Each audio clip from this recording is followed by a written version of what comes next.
Charger Career Connect. This is Rob Thompson. That's Ed Foley over there. And this is series number, I forget, maybe 8, right? But we are in October, the fall of 2020. And our podcast is all about bringing together alums that were former student athletes to tell their story, to share their career journeys. Last several that we've had have been alums that have graduated within the last probably 12 years. Ed Foley and I were teammates, we were roommates, and Ed has had an unbelievable career with the FBI in New York City. He's a recipient of the Dr. Henry Lee Lifetime Achievement Award, which we just don't hand those out. And there's been a lot of great alums that come out of our criminal justice program. And Ed was recognized last year, 2 years ago, Ed? So 2018, I believe, yeah. So, and well-deserved. And so Ed played football back in the mid-'80s for two of our legendary coaches, Coach Palmer and Coach Sperano. And he was part of that whole family that came through in the 80s. And we welcome Ed to Charger Career Connect. Thank you very much, Rob. I appreciate being on your podcast, and good to see you again, Rumi. Excited to chat with you. So let's jump right in. Just tell your story. Where are you from, and why UNH? So I'm from Queens, New York, specifically Rockaway Beach, Queens. It is the southernmost part of Queens. It's a little peninsula, and it's a beach community, and it's part of the city, but it's not. So it's growing up, it was a little different than being in traditional city environment. It was a beach town, which was great. Typical blue collar, neighborhood, cops, firemen, people working Wall Street. Also, I mean, it was a good upbringing. Single mom, a lot of single moms in the neighborhood. A lot of friends of mine grew up with strong women as their first influence. So it was a good upbringing. Went to the local high school, Beach Channel High School, if I can give a shout out to the Dolphins, and played football there, and just enjoyed it. I wasn't much of a student, I'll be the first to admit, and I've got the high school transcripts and half of my college transcripts to probably prove that and support that. But so I enjoyed football, I enjoyed the team environment, and came around to, going to school. And back then it wasn't an automatic that you were going to college. Most of my friends either became cops, firemen, joined the military right out of high school. So, it was different that I had the opportunity to go to school. And what I mean by opportunity is I because of my mom's situation, she worked a couple part-time jobs. I went to, I was able to get some financial aid. And I had interviews with UNH and talked about possibly playing football. This was Division II football, and it was a different caliber. It was, for many years, as you well know, it was kind of like the redheaded stepchild, and nothing against any redheaded stepchildren that might be out there, but it wasn't the local D3, and it certainly wasn't 1AA or 1A. So it was kind of in that gray area, if you will. So back then, if you said New Haven, or if you said UNH, people thought you meant New Hampshire. And if you said New Haven, they thought you meant Yale or something. So, so I wasn't afforded a scholarship, but I was afforded an opportunity. I was invited to walk on. So I walked on and I made the team. And it was great being part of the UNH Chargers back in 86, 87. And I was a CJ major just because it was something that I knew. Like I said, family, friends, everybody was in kind of law enforcement, things like that. I knew one FBI agent, and I really never knew what this guy did until many years later. And so it's just like, okay, I'm a CJ major, and I just was kind of going through the motions, feeling my way through school as many freshmen do, and had some great professors. Dr. Lee was our professor for Intro to Forensic Science, and now there's buildings named after him, and he's world renowned. And so it kind of blows my mind at how not only his personal reputation and stature has grown, but the university, we say it all the time offline, how the school we went to and the school that's now is it is night and day. Doesn't even do it justice to explain how unbelievable University of New Haven is now. So the football thing just lasted a couple of years, blew the knee out. Then I needed a job. I wanted to work. I wasn't a scholarship player, but I needed to, couldn't call my mom. There was no Venmo, and even if there was nobody at the other end to give me money. So, I just started a couple local jobs in the, a liquor store, things like that around campus. And one of my professors kind of influenced me. He was a little wacky kind of professor, and his son teaches there now. But his name was Dave Maxwell, Professor Dave Maxwell. I think his son is Dave. If you correct me if I'm wrong. Yeah, it is. I had the pleasure of meeting him at the award a couple of years ago. Looks just like him. Looks just like him. I didn't even know he was a teacher there. I didn't do my homework. I just didn't realize. And then had the pleasure of meeting him, and I honestly felt like it was our Dave Maxwell walking up to me and acts like him and stuff. But so what Professor Maxwell said, and he was a retired agent, and we were just talking after class one day, and it was really a good environment, and I know it still is, where the students can speak to the staff, and and it's kind of a really good relationship that I had with my professors. I wasn't the brightest bulb in the class, but I enjoyed what they were teaching me. They connected with me. I understood it.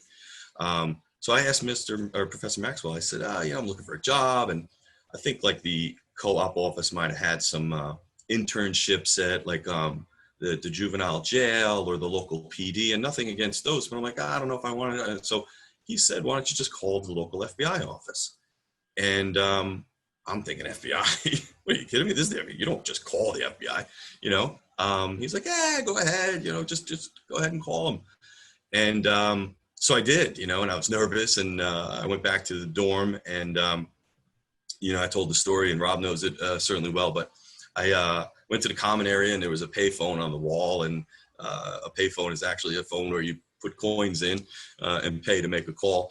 And so I'll remember the number like it was yesterday. 203-777-6311 is and I believe it's still the number today, is the New Haven field office FBI main number. Back then they were on Court Street, 150 Court Street. I think they're on State Street now. But I called and I said, hey, I'm a student at UNH. Do you have any jobs? And they're like, hold. I'm like, okay. And I get somebody picking up at the other end, and we talk.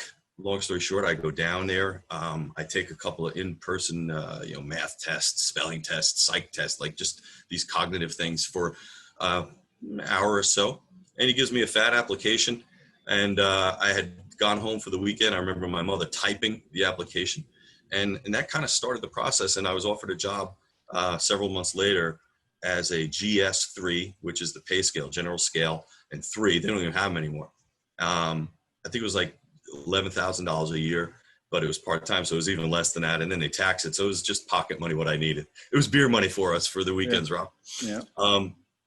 And that was my job, and I was a file clerk, and I couldn't have been happier. And it provided structure. I had my class during the day, and in the afternoons I would work like 3 p.m. to like 8 p.m.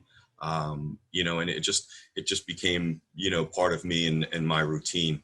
Rob was going to practice, and the other roomies were still going to practice, and I was going to work. And it was all good. It was it was our normal back then.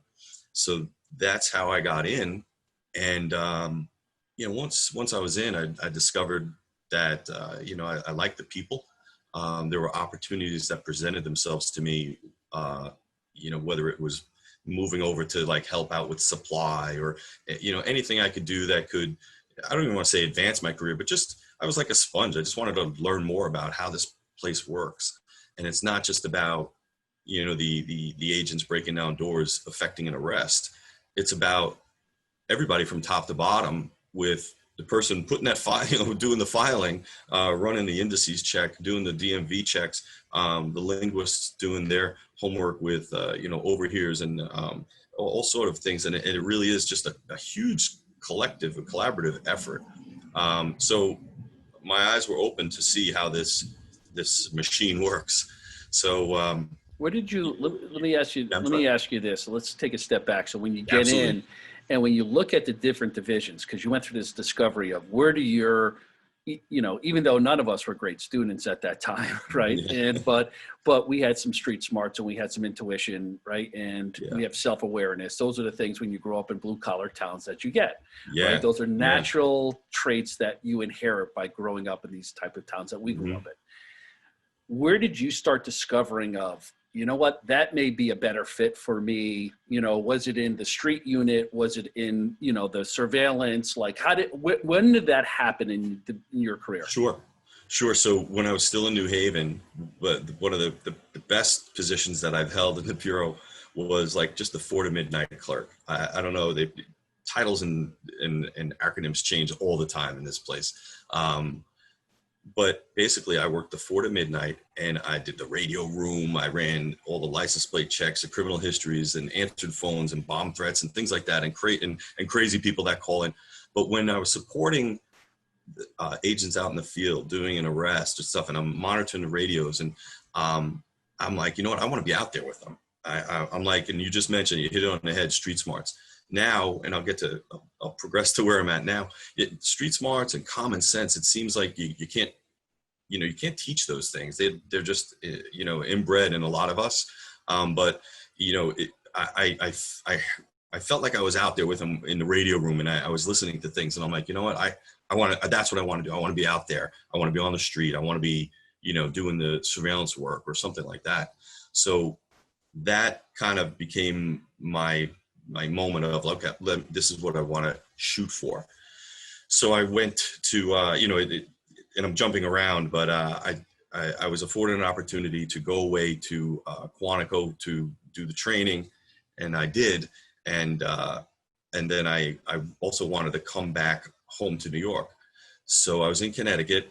I had finished up my degree, and the timing was it just kind of worked for me. I had to wait almost a year in Connecticut until a slot in New York opened. Then I came back to New York, and I was doing surveillance on the street as a surveillance operative in the street, covert surveillance team, and then moved up within that subset, if you will, or special operations division, and became a team leader. I was a team leader for 12 years and did some pretty cool things that I shared some with you offline about. And then in 2011, January 2012 is when I took the next step up to be the operations coordinator for surveillance assets in New York, and I love it. It still keeps me in touch with the game. I have a desk. My phone never stops. I'm sorry, I put that on vibrate. I have a desk in a bathroom, which is huge for those in the surveillance world. They'll understand what I'm talking about. But I miss what I did. There still is that new kind of person in me that wants to go back out in the field and do all that fun stuff. So I don't know if I touched on what you're getting to, Rob, but no, it is. And I think the bigger picture is too, you don't last in the FBI or in law enforcement for the amount of years that you have lasted. And, Ronnie Brown just retired as a New York City detective. Good old Ronnie Brown. Right. And these are our Yeah. teammates. And I said, you don't do that unless you have a high level of character. That's honesty, integrity. And sometimes those words go in and out, right? Talk about that. The people that you've kind of come through, and worked in your career, and the ones that maybe come in and they're a little bit flashy and they're a little bit, braggy, and maybe they don't have the best level of character. What happens? Like, how much does that matter right now? Yeah, it personally, it matters a lot. I mean, you judge by the company you keep. And I'd like to think that, I keep good company. We all work regardless of where you're at, law enforcement, wherever you work, we all work for bad supervisors.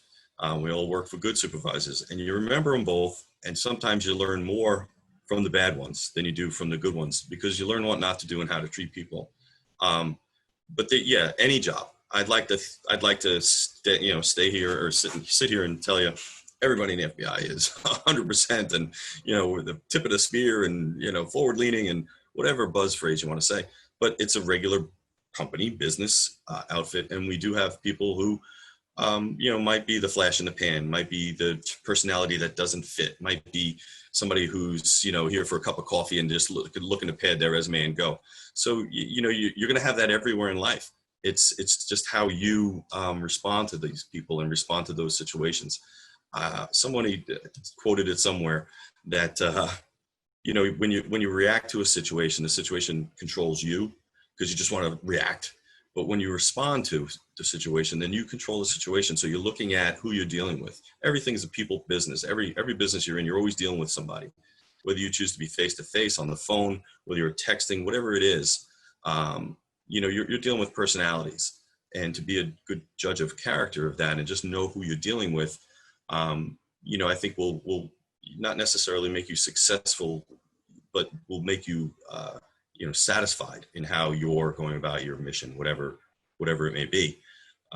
So we have all types of people here in the Bureau. Some last, some don't. There's people who, if they have one particular job they're supposed to do, they're volunteering for everything else to do. We have people that, volunteer and go and they're all over the place. The job gives you that opportunity. You can raise your hand and go places. There's many of people who have taken advantage of the opportunities within the Bureau to, I don't want to say see the world and make it like a pitch, but, we are all over the world and there's opportunities. If that's for you, then you could do that. So there's pros and cons to what the job offers. But it all comes down to the people that you're dealing with and how you manage your relationships, manage your expectations, and try and mitigate any shortcomings in personality or performance with those people. Yeah, we talk about it all the time too, and just overcome the drama. And, it doesn't matter where you are, what agency you are, whether you're in law enforcement or sports or business or, or nonprofit, you're going to have people, but look, talk about for those student athletes that are watching now and their parents and families and alums. Yeah. So talk about the world of law enforcement that's there now, how it shifted a lot over to cybersecurity and what they used to call white collar crimes, which I don't know if they still do, but in the movies they do. So I'll stick with that. Sure. But within those categories, if I'm a student athlete, like what are some, and I want a career in federal or state law enforcement, what are those skills and things that they could be doing right now to start building an awareness and start building some soft skills to help them take that next step? Sure. Yeah. I mean, you mentioned cyber. Nowadays, cyber, nobody knew what, when we were coming up through the ranks as just, young men into, men and graduating and getting our feet wet in our careers, to have like a cyber investigation, it was, big computers inside a building, whatever. Now you got 3 guys and cell phones and you got a cyber network. So it has, just as the world has gone from, we used to use calculators that took batteries and now they're on phones and watches and everything. I mean, it's just, it's crazy. The cyber world is definitely, if there's students out there or their parents or both, the cyber world is obviously it's the future. We're here, we're living in it. We can't keep up with what's going on around the world. And I say we, I mean, as a population, I'm not saying the Bureau can't keep up. It's not like TV, but sometimes it is pretty cool. But if you've got a cyber background or cyber interest, if you can, do coding and whatever else in those type of skills, they're sought out. We've done, personally, I've done many cyber related cases where, it's the old kid who lives with his mom in the basement hacking into like major corporations. We need to be on the other side of that and understand, how does this happen? How can we prevent this? How can we, mitigate these types of future, intrusions? So cyber's huge with that. So cyber skills, I would think, and speaking to some of my colleagues in applicant and recruiting, they echo that. Another thing is language. As you know, the cyber world has made the world a lot smaller. You know, we used to think these far and away lands, oh, it's not gonna bother me because it's on the other side of the earth. Well, now the other side of the earth is in your email, is trying to scam your grandmother out of money. So there's all these cyber intrusions. So along with the cyber skill set are language abilities, and if you could speak any foreign language, there's a concentration on the terrorist language, or I shouldn't specify terrorist language. Languages associated with some of the counterterrorism investigations that currently go on from the Middle East, from things like that. There's also plenty of domestic terrorism, so I don't want to sway or inappropriately label. So, but Middle East languages, I know we are definitely in the need of Farsi, Urdu, any Arabic country. That's will always remain a major threat. We are, the global war on terror has been going on way too long, and it's never going to end. So we need to make the world smaller by better understanding through the cyber capabilities, through the language capabilities. It comes down to, like I was talking about much earlier about everybody from top to bottom. I've been fortunate enough to work some pretty interesting cases, and at the end of the cases, you always have a hot wash or a debrief, and hearing what everybody's role was as you go around the room, and only knowing what your role was, like your piece of the puzzle, as they say. It's amazing what the full breadth of the FBI can do when the focus and determination and the individual skill set is there. So we need everybody with many different skill sets, but I'd say cyber language is right up there. We still need accountants. We still need, lawyers. We still need everybody. 2/3 of the Bureau do not carry badges and guns. So, I mean, 2/3 of this machine is the investigative part that supports leading up to the arrest. So there's many positions in the FBI for many interested students out there. I'd recommend it. It turned out pretty good for me. I'm very thankful of the course that I've taken. It certainly has, and especially if you specialize in catching those people stealing from their grandparents. That's right. I don't know what's going on in Rockaway, but in West Haven, we were just looking for meatballs. That was it. And lasagna. It's sad, and the pandemic. You have people scamming people out of their payments, the EIP payments, and people stealing the mail, and and it's just criminals are pretty creative. And there's so many different crimes and things going out there that the FBI supports and tries to get to the bottom of. Yeah, well, let's get to the bottom of this. So let's talk about advice. So advice that you would have given, not to students now, advice you would given to yourself back when we first rolled into the freshman dorm.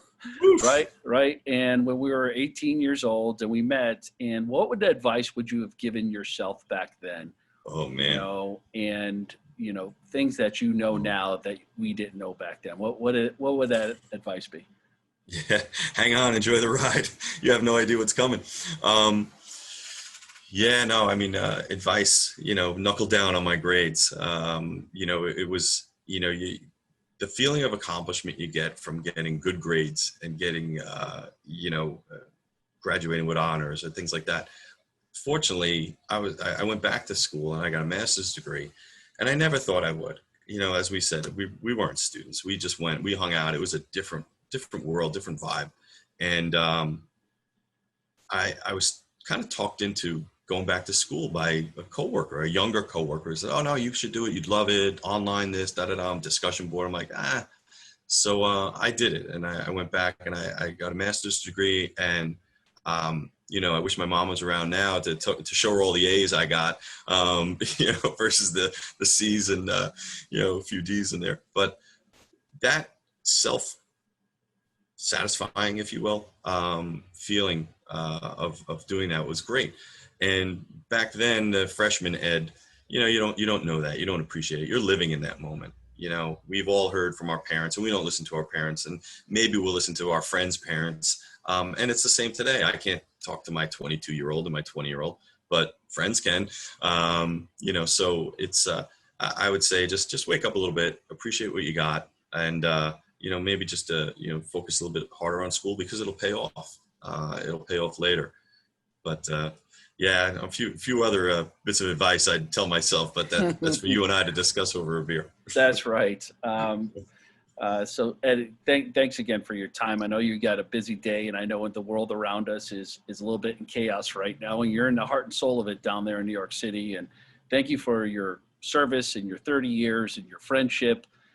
Certainly it's been a great journey that we've been able to spend together, and it's been such an honor. And I say this deep in my heart, to watch you, and I'm so proud of you and everything you've done with your career, because I know it wasn't easy. And to be able to last that long in that type of role, man, it's incredible. So you are a hard charger. You always will be, and we're so proud, of all the things you've done and represented the school and sent your son here, and so. But thanks again for your time, Ed. Thank you very much, Rob. You know how to get in touch with me. Certainly anybody listening to the podcast, feel free. I'm on LinkedIn. The alumni office has my contact information. I'm Charger Blue. I'll help support anybody with any interest, any questions. I don't bite.